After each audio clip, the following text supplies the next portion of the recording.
Hello friends, welcome back to my channel. இன்னைக்கு நம்ம சேனல்ல என்னோட சிம்பிள் லஞ்ச் ரொட்டீன் வீடியோ தான் பார்க்க போறோம். வாங்க வீடியோக்குள்ள போலாம். இதுக்கு வெண்டைக்காவை கொஞ்சம் மீடியமான சைஸ்ல நான் கட் பண்ணி வச்சுக்கிறேன். கட் பண்ண வெண்டைக்காயை ஃபர்ஸ்ட் என்ன பண்ணனும்னா அதுல எண்ணெய் ஊத்தி கடுகு போட்டுருக்கேன். வெங்காயம் கொஞ்சம் வதங்கனோனே நம்ம வெண்டைக்காய் சேர்த்துக்கலாம். வெண்டைக்காவை பாருங்க இந்த மாதிரி மீடியமான சைஸ்ல கட் பண்ணா போதும். ரொம்பவும் பொடியா நம்ம கட் பண்ண தேவையில்லை.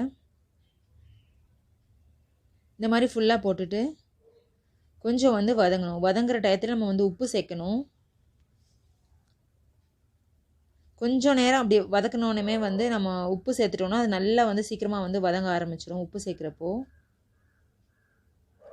வெங்காயம் ஃபர்ஸ்டே ரொம்ப வதக்கிட்டோம்னா நம்ம வெண்டைக்காவை கொஞ்சம் நேரம் நம்ம சுருள வதக்கறப்போ அது கருகுன மாதிரி ஆயிடும். அதனால கொஞ்சம் வதக்கனோனே நம்ம வெண்டைக்காவை சேர்த்துக்கலாம். இதில் நான் உப்பு சேர்த்துருக்கேன். நான் அதில் வீடியோ ஷூட் பண்ண மறந்துட்டேன். அதில் ஆன் பண்ணாமல் விட்டுட்டேன். சாரி ஃப்ரெண்ட்ஸ். சால்ட் லிட்டில் பிட் ஆட் பண்ணியிருக்கேன். ஏன்னா வெண்டைக்காய் நிறைய இருக்கிற சைஸ் பார்த்து நம்ம ஜாஸ்தியாக ஆட் பண்ணக்கூடாது. சேர்த்துட்டோன்னா நமக்கு அது சுருண்டு வர்றப்போ கொஞ்சம் உப்பு கறிக்கிற மாதிரி ஆரம்பிக்கும். அதனால கொஞ்சம் கொஞ்சம் போல் பார்த்து போட்டுக்கலாம். இப்போ பாருங்கள் கொஞ்சம் நேரத்தில் இப்படி வதங்கிருச்சு. நான் ஃபஸ்ட்டே வெண்டைக்காவை போட்டுட்டேன். அப்போ அது கொஞ்சம் கொஞ்சமாக வர்றப்போ கரெக்டாக இருக்கும். நம்ம மற்ற வேலையெல்லாம் செஞ்சிடலாம். 2 ஸ்பூன் ரெட் சில்லி பவுடர் மிளகா பொடி இதில் ஆட் பண்ணியிருக்கேன். ஃபஸ்ட்டே நம்ம இதை இந்த சைடு நம்ம அடுப்பில் போட்டு விட்டோம்னா இந்த சைடு ரெடி ஆகிட்டு இருக்கிறப்பே நம்ம வேறு சமையலே முடிச்சிடலாம். அதனால ஃபஸ்ட்டே நான் அதை கட் பண்ணி போட்டுருவேன். அதுக்கப்புறம் தான் வேறு குழம்பு அதெல்லாம் செய்ய ஆரம்பிப்பேன். ஏன்னா வெண்டைக்காய் செய்கிறக்கே நமக்கு ரொம்ப நேரம் எடுக்கிற மாதிரி ஆகும்ல. அதனால தான் நான் ஃபஸ்ட்டே அதை போட்டுருவேன். இந்த குக்கரில் சைடில் நான் பருப்பு வேக வச்சுருக்கேன். பருப்பு நான் ஏற்கனவே சாம்பார் நான் ரெசிபி போட்டிருக்கேன். அதோட லிங்க் தரேன். வெண்டைக்காயோட ரெசிபி தான் நான் போடல. அதனால தான் வெண்டைக்காயோடது மட்டும் உங்களுக்கு கொஞ்சம் காமிச்சேன் டீட்டெயிலாக. நடுவில் நான் சாதம் வச்சுருக்கேன். இப்போ நடுவில் இருக்க குக்கரில் நான் சாதம் ஊற வச்சுருக்கேன் அரிசி. இந்த சைடில் நான் சாம்பார் வச்சுருக்கேன். அப்போ இந்த சாம்பாரோட ஸ்டீமே இன்னும் போகல. அதுக்குள்ளேயும் நமக்கு சாதம் ரெடி ஆயிரும். இந்த மாதிரி வைக்கிறப்போ நமக்கு சமையல் வேலை சீக்கிரம் முடிஞ்சிரும். ஒரே ஒரு குக்கர் வச்சு நம்ம பண்ணணும்னு வச்சுக்கோங்களேன். ஒன்று அதை முடிச்சுட்டு அதுக்கப்புறம் நம்ம எடுத்து பண்ணுறதுக்கு ரொம்ப நேரம் டைம் எடுக்கிற மாதிரி இருக்கும்.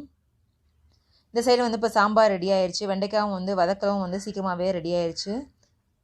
சாதம் மட்டும் நம்ம விசில் வந்துருச்சுன்னா முடிஞ்சு. அவ்வளோதான் நம்மளோட லஞ்சோட மெனு முடிஞ்சு. எதுக்கு 2 குக்கர்னா உங்களுக்கு வேக வேகமாக சமைக்கணும், சீக்கிரம் சமையல் வேலை முடிக்கணும்னு நினைக்கிறவங்களுக்கு 2 குக்கர் இப்படி வச்சுக்கிட்டிங்கன்னா உங்களுக்கு ரொம்பவே ஹெல்ப்ஃபுல்லாக இருக்கும்.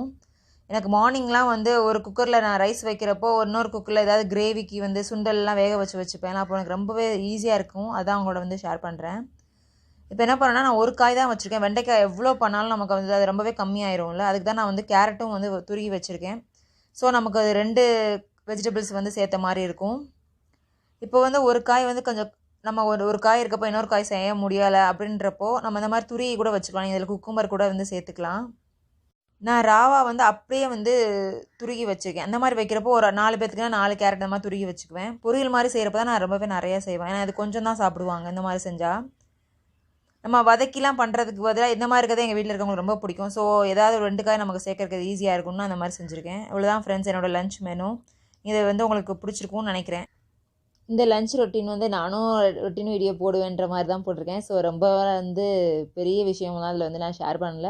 ரொம்பவே சிம்பிளான கேஷுவலான தான் ஷேர் பண்ணியிருக்கேன். இந்த வீடியோ உங்களுக்கு பிடிச்சிருந்துச்சுன்னா லைக் பண்ணுங்கள். இதே மாதிரி யூஸ்ஃபுல்லான வீடியோஸ்க்கு நம்ம சேனல் சப்ஸ்கிரைப் பண்ணுங்கள். அப்புறம் எந்த மாதிரி வீடியோஸ்லாம் போட்டால் உங்களுக்கு யூஸ்ஃபுல்லாக இருக்கும் சொன்னீங்கன்னா அந்த மாதிரி வீடியோஸ் போடுறதுக்கு எனக்கு ரொம்பவே ஹெல்ப்ஃபுல்லாக இருக்கும். இது வரைக்கும் இந்த வீடியோஸ் பார்த்ததுக்கு ரொம்பவே தேங்க்ஸ். தேங்க்யூ.